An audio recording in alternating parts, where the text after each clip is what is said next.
Hello and welcome to NDTV 24/7. You're watching the social network. I'm Kajari Sen, and today on What's Buzzing on the Internet, well, it's what all of us are talking about in the wake of Sarabjit Singh's tragic death in a jail in Lahore and now an attack on a Pakistani prisoner, Sanaullah, in a jail in Jammu.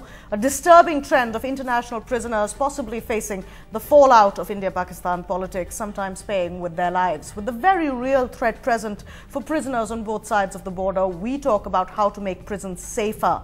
Is there a way to avoid these terrifying pitfalls? The question we are asking today: jails or death traps, saving for national prisoners. Joining me on the show right here in studio, Sana Das from the Commonwealth Human Rights Initiative. Also joining us on Skype, Ali Zain Hassan, the Pakistan director of the Human Rights Watch. Thank you so much, both of you, for joining us for this very sensitive topic at the moment. Sana, let me quickly first go to you.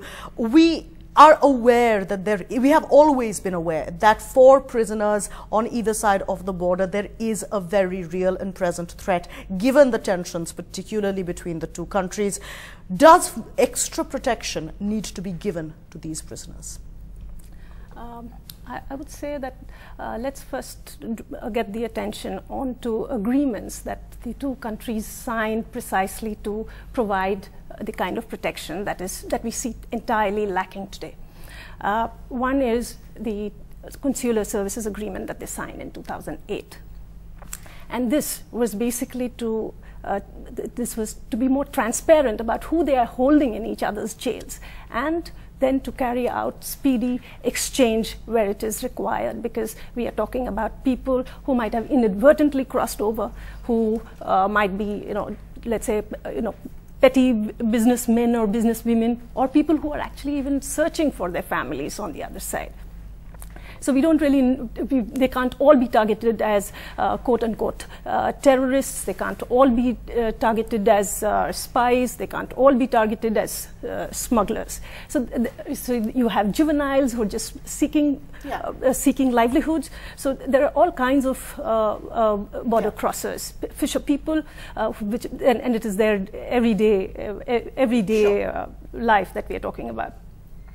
And what has happened, in fact, is that there was also an Indo-Pak judicial committee that was set up precisely to inquire into who is there in the prisons, and to see who let's say, the kind of trial that is being given, and how soon they can be repatriated back or exchanged.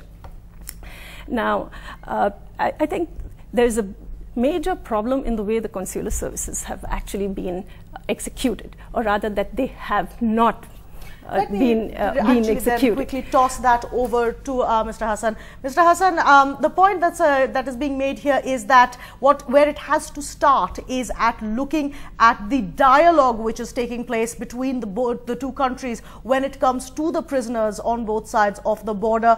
Once that dialogue is on track, can we look at the larger picture of the protections? Do you agree?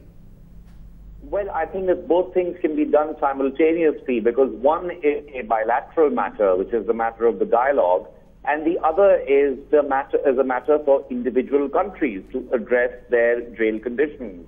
I mean, as you know, prison conditions in India or Pakistan are far from ideal and are dangerous often for very many prisoners, not just prisoners of the other country.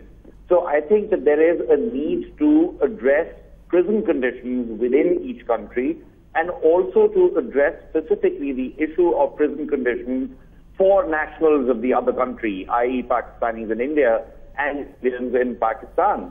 The fact is that the vast majority of these prisoners have little to do with terrorism at all, or allegations of terrorism for that matter. In fact, if I'm not wrong, the single largest group of prisoners on both sides is fishermen who have strayed into each other's waters.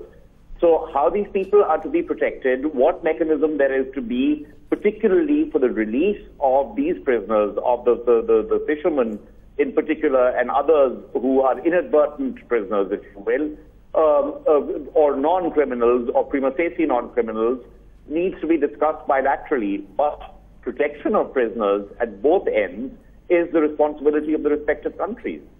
Right. So I think that's an important point, that this should be a process that works simultaneously, the identifying of the kind of prisoners. But I think to really put this in perspective for our viewers, we need to know what these prison conditions are like. When we were talking about the Sarabjit Singh case, there was a reiteration that a man on death row should have been given a certain amount of solitary protection, that he should have had guards who were present. When we're talking about this prisoner in Jammu, on the other hand, who just got attacked, we know that he was a part of the regular inmates, that he was moving in and out with the other inmates. So each case has its own particular issues which need to be looked at in its singularity, sir.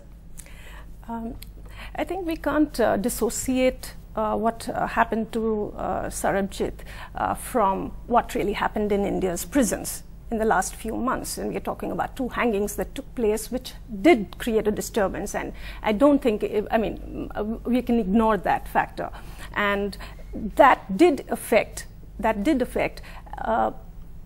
did create a certain kind of turmoil in the media. It created a certain kind of turmoil in the civil society in Pakistan, and what we see is it has happened inside the jails as well. Of course. Now, one is how the Indian government has dealt with these very, very sensitive hangings that took place.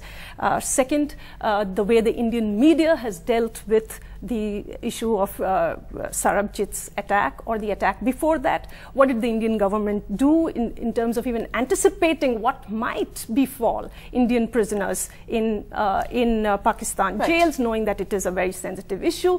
What kind of judicial inquiry was even set up for the death of the prisoner Chamel Singh, who died, who was killed in January? And what kind of judicial inquiry are we now going to see?